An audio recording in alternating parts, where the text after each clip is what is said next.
അയ്യാപ്പൂർ ഗ്രാമത്തിൽ ശിവ പാനിപൂരിക്കാരന് ഒരു കടയുണ്ടായിരുന്നു.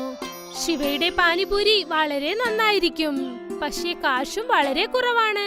വെറും 10 രൂപയാണ്. അതുകൊണ്ട് ശിവയുടെ പാനിപൂരി എല്ലാവർക്കും ഒരുപാട് ഇഷ്ടമാണ്. ചേട്ടാ, എനിക്ക് എരിവുള്ള പാനിപൂരി ഒന്ന് തരൂ. എനിക്ക് മീഡിയം എരിവിലൊന്ന്. ശരി ചേച്ചി, ഇപ്പൊ തന്നെ തരാം. ശിവ ദിവസവും വൈകുന്നേരം 5 മണിക്ക് പാനിപൂരി കട ഓപ്പൺ ചെയ്യും. പക്ഷേ രാത്രി 9 മണി വരെ അവന്റെ പാനിപൂരി കടയിൽ ആൾക്കാർ വന്നുകൊണ്ടേയിരിക്കും. അവൻ വളരെ സന്തോഷത്തോടെ ഇരുന്നു. പാനിപൂരിയുടെ വരുമാനത്തിൽ അവന്റെ കുടുംബവും നല്ല രീതിയിൽ പോയി.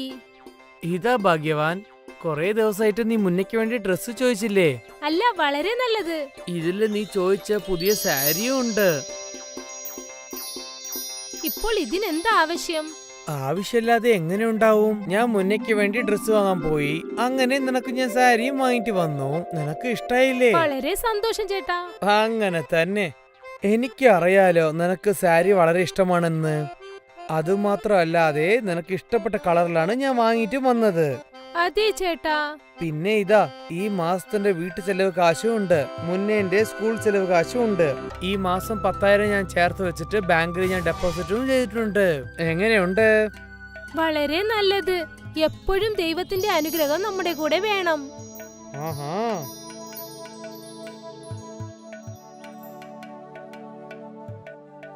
അച്ഛാ അച്ഛാ, എനിക്ക് വേണ്ടി നിങ്ങൾ പുതിയ തുണി വാങ്ങിയിട്ടുണ്ടോ? അതേ മുന്ന, നീ ഇട്ടോളൂ. താങ്ക് യു അച്ഛാ. വാവ്, നീ സൂപ്പറായിട്ട് ഇംഗ്ലീഷ് സംസാരിക്കുന്നുണ്ടല്ലോ. ഇത് എനിക്ക് എന്റെ പുതിയ ഫ്രണ്ടാണ് പറഞ്ഞു തന്നത്. അങ്ങനെയാണോ? പുതിയ ഫ്രണ്ടോ? ആ ഫ്രണ്ട് ഗേൾ ഫ്രണ്ട് ആണോ? പെണ്ണല്ലച്ചാ, മുത്തശ്ശി. ഇന്നും വേറെ എന്താണ് നിനക്ക് പറഞ്ഞു തന്നത്? കൊറേ പറഞ്ഞു തന്നിട്ടുണ്ട്, വേറെ കൊറേ കഥകളും പറഞ്ഞു തന്നിട്ടുണ്ട്. വളരെ നല്ലത്. എപ്പോഴെങ്കിലും ആ മുത്തശ്ശിനെ നീ വീട്ടിലേക്ക് കൊണ്ടുവരണം കേട്ടോ. അടുത്ത പ്രാവശ്യം ഞാൻ തീർച്ചയായിട്ടും കൊണ്ടുവരാം അച്ഛാ. നല്ലത് മോനെ. അടുത്ത കുറച്ചു മാസങ്ങൾക്ക് ശിവയുടെ പാനിപൂരി കട വളരെ നന്നായി പോയിക്കൊണ്ടിരുന്നു. അവന് വരുമാനവും നല്ല രീതിയിൽ വന്നുകൊണ്ടേയിരുന്നു. പ്രതീക്ഷിക്കാതെ ആഹാര സാധനങ്ങളുടെ വിലയെല്ലാം അധികമായി. ഒരു ദിവസം ശിവ ആവശ്യത്തിനുള്ള സാധനങ്ങൾ വാങ്ങിക്കാനായി പോയപ്പോൾ, ചേട്ടാ, പച്ചപ്പട്ടാണി 5 കിലോ തരൂ ചേട്ടാ. തരാ ചേട്ടാ, പക്ഷേ അതിനു മുമ്പ് ഒരു കാര്യം ഞാൻ പറയാം. പച്ചപ്പട്ടാണിന്റെ വില വളരെ കൂടിയിട്ടുണ്ട്. ആദ്യം കിലോന് 100 രൂപയായിരുന്നു, ഇപ്പൊ 150 രൂപയായി. എന്റെ ദൈവമേ, ഇത്രയായോ? ചേട്ടാ, നമ്മളെ കൊണ്ട് എന്ത് ചെയ്യാനാ? നമ്മളെ കൊണ്ട് വാങ്ങിക്കുന്നു, വിൽക്കുന്നുണ്ട്, അത്രേ ഉള്ളൂ. പക്ഷേ പച്ചപ്പട്ടാണി ഇടാതെ നമുക്ക് പാനിപൂരി ഉണ്ടാക്കാൻ പറ്റില്ലല്ലോ. കുഴപ്പമില്ല, ശരി, നിങ്ങൾ 5 കിലോ തരൂ. ശരി ചേട്ടാ. ശിവ 5 കിലോ പട്ടാണി കടല മാത്രം വാങ്ങിയിട്ട് അവിടെ നിന്ന് പോയി. വീട്ടിലേക്ക് പോയതിനു ശേഷം, ഇവിടെ കണ്ടില്ലേ ഉമ്മ, വിലവാസി എത്ര കൂടിയിട്ടുണ്ടെന്ന് അറിയോ? സൂപ്പർ മാർക്കറ്റില് എല്ലാ സാധനത്തിനും വളരെ വില കൂടിയിട്ടുണ്ട്. ഈ പട്ടാണിന്റെ വില 100 രൂപയായിരുന്നു, ഇപ്പൊ അത് 150 രൂപയായി. എന്ത് ചെയ്യാനാ? ഇപ്പോ എന്ത് ചെയ്യാനാ? നിങ്ങൾ പാനിപൂരിയുടെ വില അല്പം അധികമാക്കൂ. വില അധികമാക്കിയാൽ പാനിപൂരി എങ്ങനെ വിൽക്കാനാ? പാനിപൂരി ആർക്കാണോ വേണ്ടത് അവർ തീർച്ചയായും കഴിക്കുമല്ലോ. ഹാ, അതും ശരി തന്നെയാണ്. നിങ്ങൾ പ്ലേറ്റ് 10 രൂപയ്ക്ക് പകരം 15 രൂപയ്ക്ക് വിൽക്കൂ. ശരിയാണ്, ഇതും ഒരു നല്ല ഐഡിയ തന്നെയാണ്. ശിവ വില അധികരിക്കാമെന്ന് കരുതി. അടുത്ത ദിവസം അവന്റെ കടയിലേക്ക് കഴിക്കാനായി ഒരാൾ വന്നപ്പോൾ, ചേച്ചി, വിലയൊക്കെ വല്ലാതെ കൂടിപ്പോയിട്ടുണ്ട് ചേച്ചി. ഇപ്പൊ പ്ലേറ്റിന് 15 രൂപയാണ്. എന്താ ഒരു പ്ലേറ്റ് എടുക്കട്ടെ? ദൈവമേ, 5 രൂപ അധികമായോ? ഞാൻ എന്ത് ചെയ്യണ ചേച്ചി? 10 രൂപയ്ക്ക് ഞാൻ തന്നാ എനിക്ക് ലാഭമേ കിട്ടില്ല ചേച്ചി. എല്ലാ സാധനത്തിനും വില കൂടിയിട്ടുണ്ട്. ശരി, തരൂ ചേട്ടാ, പക്ഷെ നന്നായിട്ടിട്ട് തരൂ. ശരി ചേച്ചി. കുറച്ചുപേർ 15 രൂപയ്ക്ക് അത് വാങ്ങി കഴിച്ചു. പക്ഷേ മറ്റു ചിലർ വില കേട്ടതും അവിടെ നിന്നും തിരിച്ചുപോയി. ഇവിടെ നോക്കൂ ചേട്ടാ, പ്ലേറ്റിന് 15 രൂപയാണ്. എന്റെ ദൈവമേ, എനിക്കത് വേണ്ട. ഇത്രയും നീ വില കൂട്ടിയോ? എനിക്കത് വേണ്ട. നീ ഞങ്ങളടുത്ത് കാശ് അടിക്കുകയാണോ? ഇപ്പോൾ ശിവയെ കൊണ്ട് എന്ത് ചെയ്യാൻ പറ്റും? 10 രൂപയ്ക്ക് അവനെ കൊണ്ട് പാനിപൂരി വിൽക്കാനും പറ്റില്ല. ആ ദിവസം ശിവയുടെ വ്യാപാരം വളരെ കുറവായിരുന്നു. അവൻ വിഷമത്തോടെ വീട്ടിലേക്ക് വന്നു. എന്തു പറ്റി ചേട്ടാ? ഇന്ന് കൊറേ പേര് വില കൂട്ടിയിട്ടുണ്ടെന്ന് പറഞ്ഞിട്ട് ആരും കഴിച്ചിട്ടും ഇല്ല. ഒരു പ്രശ്നവുമില്ല. പതുക്കെ പതുക്കെ ആൾക്കാർക്ക് ഈ വിലയും ഇഷ്ടമാകും. എനിക്ക് വിശ്വാസമില്ല. നിങ്ങൾ ഒരുപാട് വിഷമിക്കേണ്ട. കുറച്ച് ദിവസത്തിനകം എല്ലാം തന്നെ ശരിയാകും. ശരി തന്നെ. അടുത്ത ദിവസം വീണ്ടും ശിവ പാനിപൂരി കട ഓപ്പൺ ചെയ്തു. ഇന്നും അത് തന്നെയാണ് സംഭവിച്ചത്. കുറച്ചുപേർ പാനിപൂരി കഴിച്ചു, കുറച്ചുപേർ വില കേട്ടതും അവിടെ നിന്നും തിരിച്ചുപോയി. വരുന്നവരൊക്കെ എങ്ങനെ തിരിച്ചു പോയാ പിന്നെ വ്യാപാരത്തിന് എന്ത് ചെയ്യാനാ? ഞാനിപ്പോ എന്തെങ്കിലും ചെയ്തേ പറ്റുള്ളൂ. അന്ന് ശിവ പെട്ടെന്ന് തന്നെ കട മൂടിയിട്ട് പോയി. എന്നിട്ട് വീട്ടിലേക്ക് വന്നു. മുന്നേ എവിടെ പോയതാ? അവൻ അവിടേക്ക് പോയിരിക്ക. ചോദിച്ചപ്പോൾ ആ അമ്മുമ്മയെ ഇന്ന് വീട്ടിലേക്ക് കഴിക്കാൻ കൊണ്ടുവരാമെന്ന് പറഞ്ഞു. അങ്ങനെയാണോ? എന്തുപറ്റി? എന്താ നിങ്ങൾ ഇന്നും വിഷമിച്ചിരിക്കുന്നത്? നിനക്കറിയാലോ, ഇന്നും ജനങ്ങൾ വില ചോദിച്ചിട്ടാണ് തിരിച്ചു പോയത്. ഇതിനു ശേഷം നമ്മൾ എന്ത് ചെയ്യാനാ നീ പറയുന്നത്? നിങ്ങൾ ഒരുപാടൊന്നും വിഷമിക്കല്ലേ.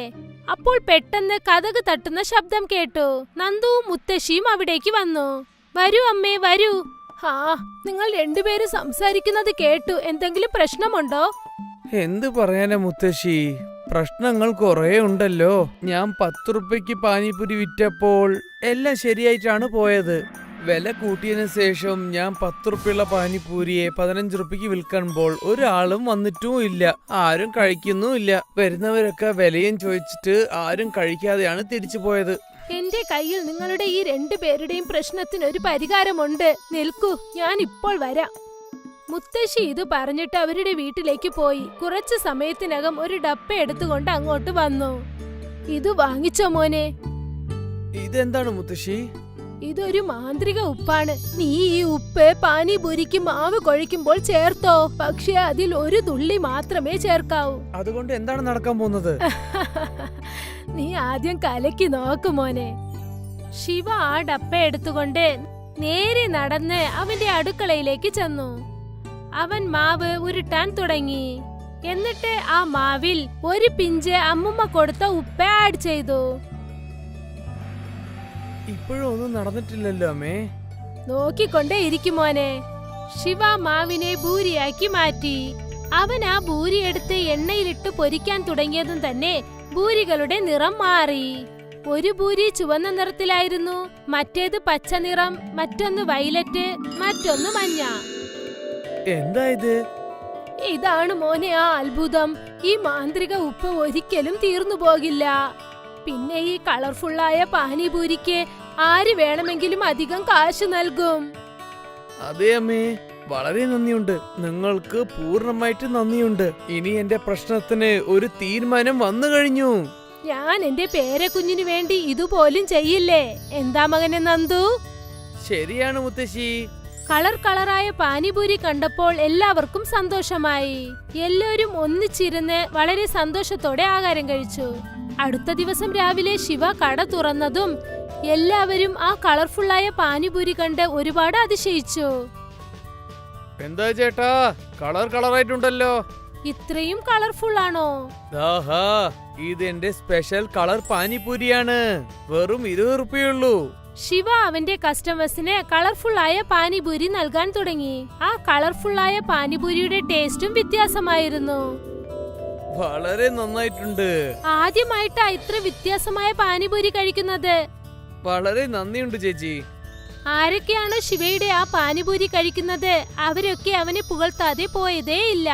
വീണ്ടും ഒരു പ്രാവശ്യം ശിവയുടെ പാനിപൂരി വ്യാപാരം നന്നായിട്ട് ചൂടുപിടിച്ചു. ഇപ്രാവശ്യം അവന്റെ കസ്റ്റമേഴ്സും വരുമാനവും അധികരിച്ചു. കളർ പാനിപൂരിയുടെ സഹായം കൊണ്ട് ശിവയുടെ വരുമാനം വീണ്ടും അധികരിച്ചു. കുറച്ചു ദിവസത്തിനകം തന്നെ അവൻ ഒരു പുതിയ വീട് വാങ്ങി. കളർ പാനിപൂരി ശിവയുടെ ജീവിതം തന്നെ മാറ്റിമറിച്ചു.